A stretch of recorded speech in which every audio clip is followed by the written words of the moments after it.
The military are probably the best planners on the planet because that's what they do all the time. But we have been occasionally accused of fighting the last war.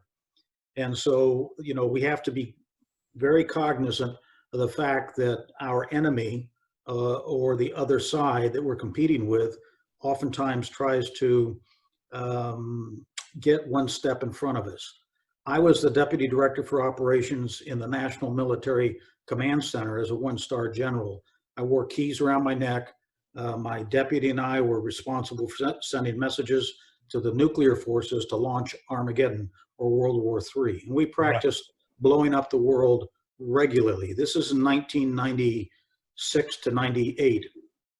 I didn't realize until 3 years after I left that job that the adversary, after we had spent billions and billions and billions of dollars in creating this deterrent against a nuclear attack, would find a way to get their nose underneath our tent and attack us with box cutters and airplane tickets. Right. And that's what happened on 9/11.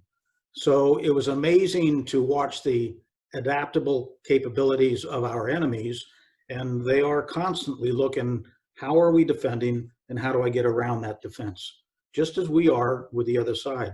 So the 5-paragraph field order is a classic planning technique, which I think can be applied to just about every situation. Before I go into my own situation, let me add one piece. We introduced in the mid-'80s a thing called commander's intent to paragraph 3, execution. And prior to that, we didn't have commander's intent. It was just, here's execution, concept of operations and the subordinate unit instructions and so forth and so on. And we would detail and spell out in great detail exactly what we wanted somebody to do.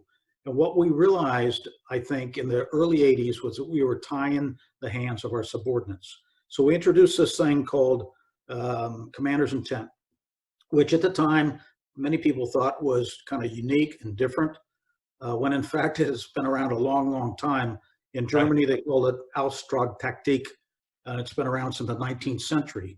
And the Germans mastered the ability to tell people what their original objective is, rather than how to get there.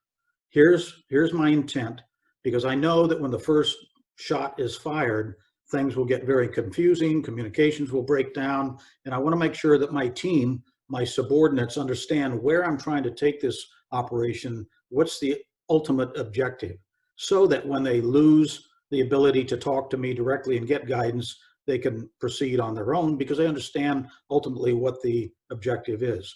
And so commander's intent was introduced in the mid-'80s. It was very, very important that the commander, the person in charge, the CEO in civilian parlance, communicates to his or her team exactly what the objective is at the end state. So that when things go wrong, particularly in a large organization where communications is more complex and more brittle, that those that are on the front lines who have the ability to influence, the strategic sergeant, as we've learned in recent years, can shape the strategy for the entire nation. One soldier, one sergeant, one leader on the front line making a decision to go left instead of right when his order said go right, but he saw that the situation had changed in a way that he understood what the ultimate objective was to get on the objective. So he decided, I can't go right like I was told, I need to go left. And he's authorized to make that decision. Now that comes with some risk, obviously, but then leaders need to allow risk-taking and not penalize subordinates for taking risks that are reasonable.